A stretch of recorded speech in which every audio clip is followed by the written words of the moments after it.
we're co-ops at the core. RiverStreet Networks is a doing business as name, it's a brand, but our culture has been the co-op world. This is episode 342 of the Community Broadband Bits podcast from the Institute for Local Self-Reliance. I'm Lisa Gonzalez.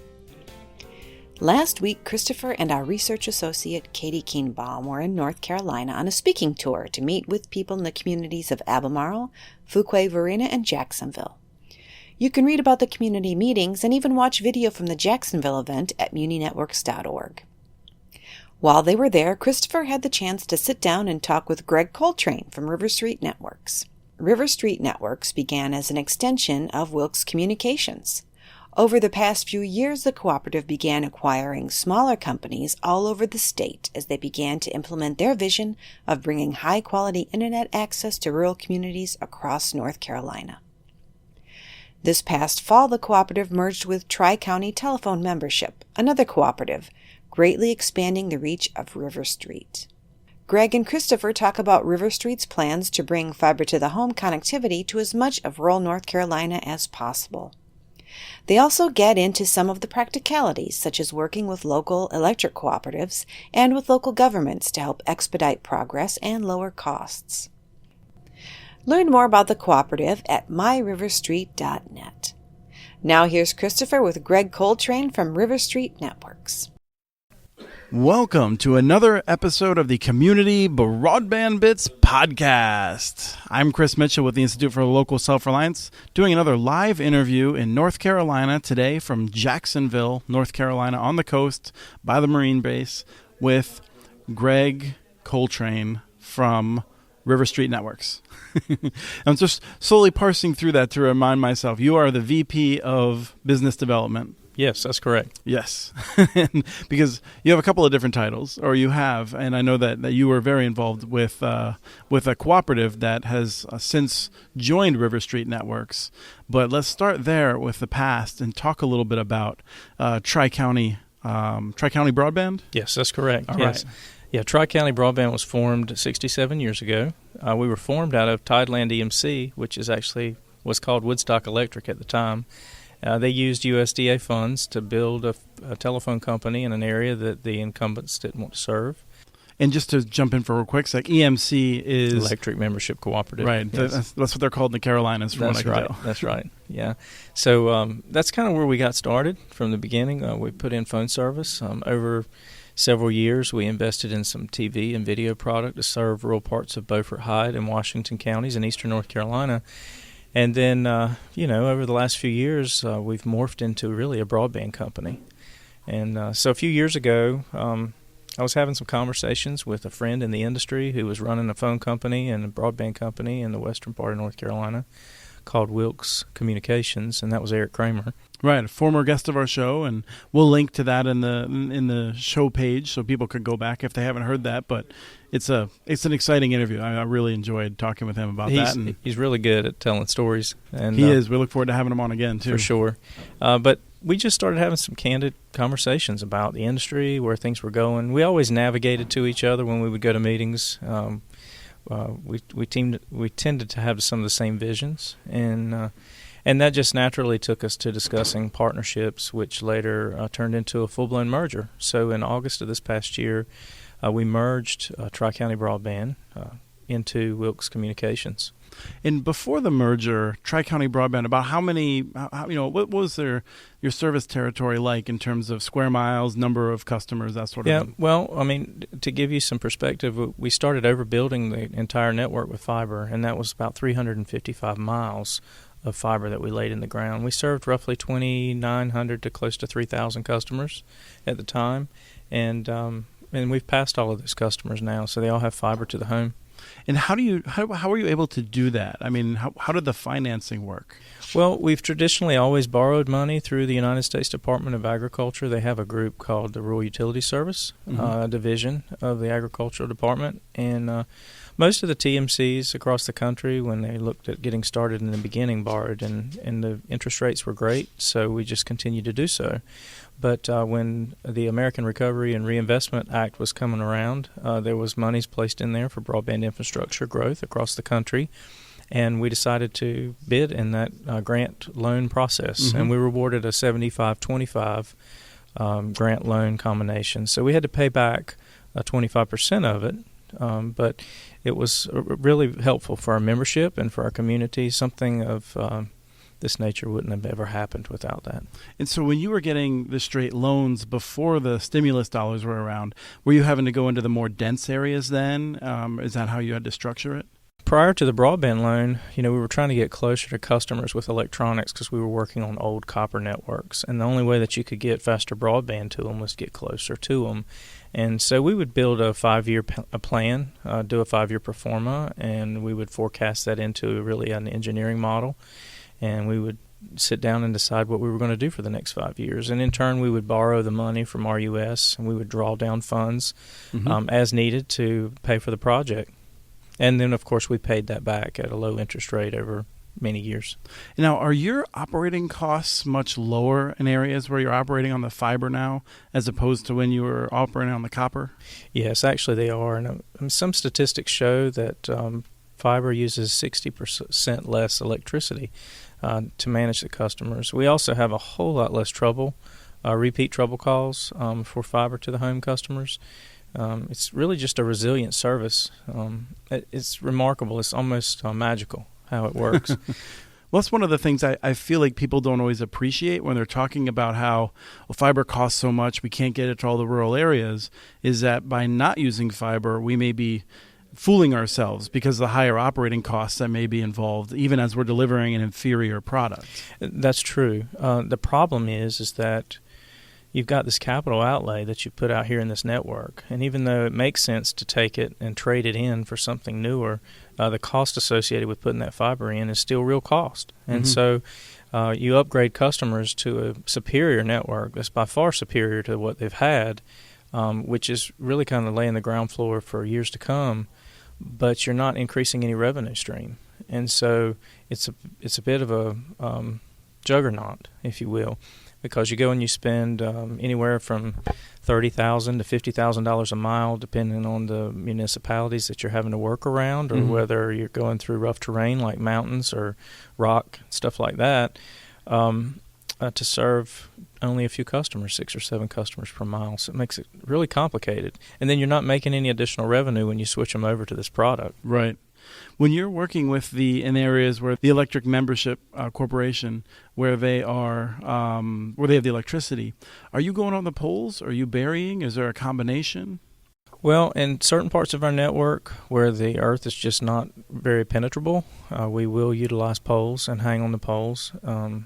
For the most part, we like to put it in the ground because it's a little safer there. We just have to worry about backhoes and stuff like that. Yeah, but this is an area of the country where hurricanes, when they hit you pretty much head on. They don't slow down a whole lot. Correct. On the eastern part of the state, we've taken a beating over the years with that. But we've had a lot of collaboration with the EMCs. For many years, if they were going out to do locates or stuff like that, before we had the state 811 locating program, we would really help each other by locating things to prevent from hitting each other's stuff. And sometimes when they would open a trench, they would let us lay in there with them. We've just always had a real amicable relationship with them. Well, I'm glad to hear that. Yeah. The reason I was asking that is, and this is, we're going to pivot to RiverStreet Networks in a second, which is very exciting, the latest news. But one of the things we sometimes hear from electric cooperatives around the nation is, well, we'd like to do broadband, but our poles just can't support it. They're worried about ice load and things like that. Is that something that you've run into? Is that why you prefer to be underground? Or is that, I have to tell you, sometimes I think it's just an excuse because they really don't want to go into it and they're looking for a reason not to.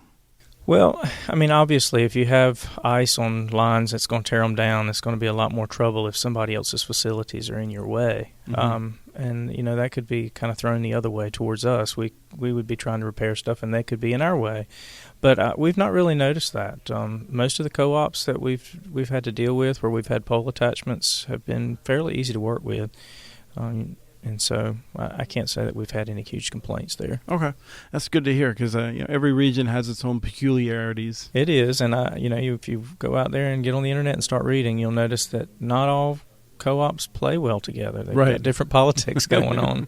But we've been really blessed. We've been thankful to have the relationships in North Carolina, and they seem to be getting even better. Well, in Virginia, too, which Yes. leads us to our next announcement, which is you combining in August was part of a much larger kind of unveiling in connection with the Connect America Fund auction, which again, I would say if people are interested in that, I did a podcast on that back in September with John Chambers. It's just a very exciting auction. You were a tremendous winner of it. If you want to outline the plan of what's going on with RiverStreet Networks first, and then we'll dig into some of the specifics. So, the merger between Wilkes Communications and Tri-County was kind of a strategic plan that fell hand in hand with some of the other acquisitions that we made across the state. And so we were able to combine the two co-ops, but we also purchased Ellerby Telephone Company in Ellerby, North Carolina. We purchased 3 TDS properties in 2014, Barnardsville Telephone, Saluda Mountain Telephone, and Fairbluff for service telephone in the Fairbluff area. And these are telephone companies that did not have fiber. These are telephone companies that were really kind of left kind of out there to not have any opportunity for fiber. Mm-hmm. We acquired them with the hope and the desire to receive some grant funds or utilize CAF funding and a lot of our own capital to go in there and rebuild those networks. And so some of those things have already started underway. We've ran into some hiccups in a few areas. It can be a slow go. We find that the more that we can get local groups to have some skin in the game, if we can have partners that come to the table that actually help facilitate the process, even if it's something as simple as working with DOT to make sure that we don't have a lot of hurdles to jump through and cost.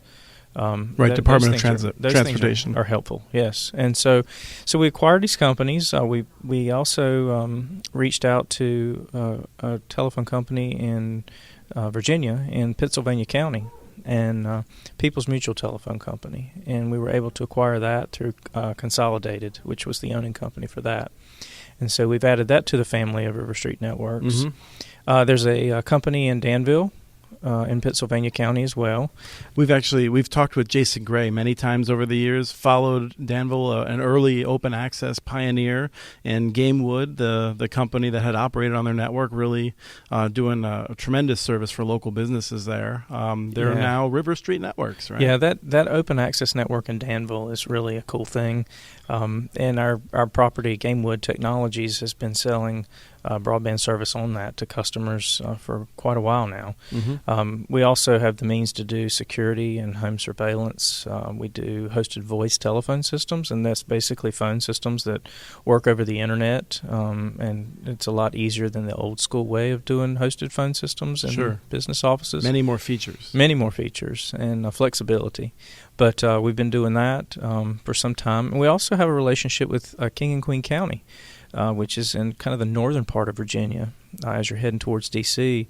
Very unique model there. So they're basically opening they have an open wireless network there that they're selling, that the county's selling. We're managing it for them. We helped them construct and build the towers and facilitate the APs on the access points on the towers. Mm-hmm. And we do the maintenance and manage and bill for that. And it's just a great partnership. It works well with them.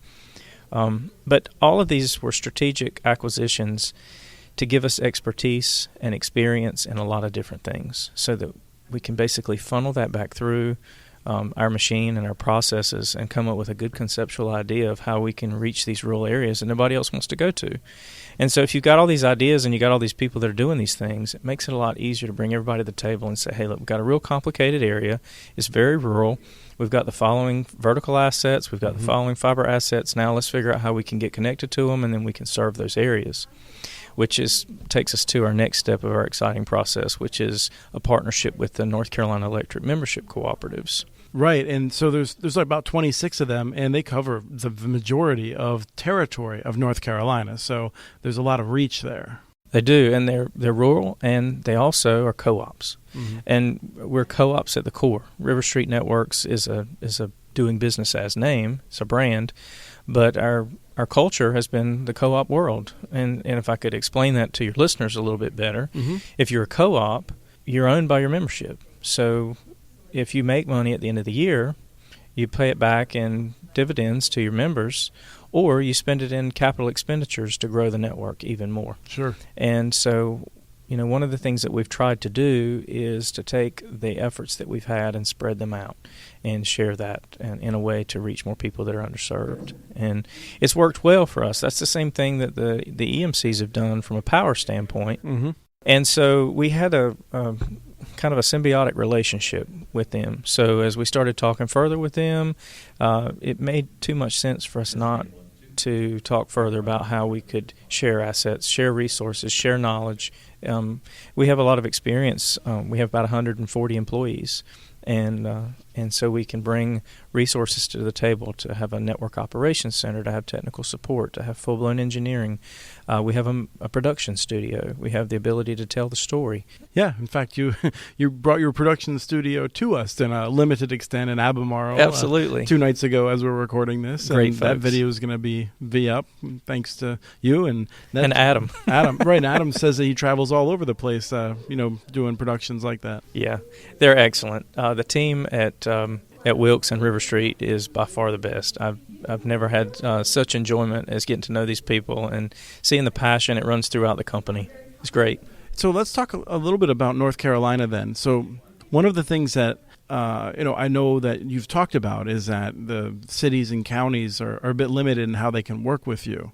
And so, I wonder if you can tell me a little bit about what you'd like to see in terms of the cities and counties having authority to partner. Yeah, there's a bit of a scare tactic out there that munis and counties are wanting to get into the broadband business, and I guess that's rightfully so. Some have been more progressive than others.